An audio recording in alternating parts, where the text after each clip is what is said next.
प्रियंका गांधी को मिलपारे राज्यसभा सांसद पद।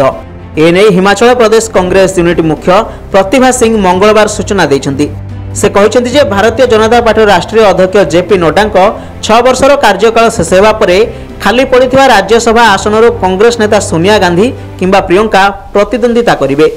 आमे कांग्रेस वरिष्ठ नेता सोनिया गांधी एवं प्रियंका गांधी के सह आलोचना करिबु।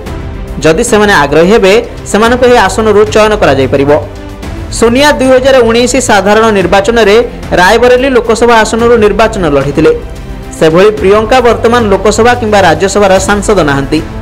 प्रतिभा सिंह महात्मा गांधी 76तम पुण्यतिथि में श्रद्धांजलि देवा अवसर में आयोजित कार्यक्रम में एक प्रश्नर उत्तर दे यह कहते हिमाचल प्रदेश गोटे आसन समेत 56टी राज्यसभा आसन पर निर्वाचन सूची घोषणा होगा पर कांग्रेस पार्टी निजर प्रार्थी खोजा आरंभ कर 68 सदस्य विशिष्ट राज्यसभा कांग्रेस 40टी आसन पाई।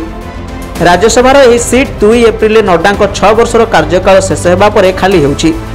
आसंता मासरे राज्यसभार बजेट अधिवेशन में राज्य में यह एकाकी आसन पर भोट अनुष्ठित हेबो एवं कांग्रेस प्रार्थी जितिबा निश्चित।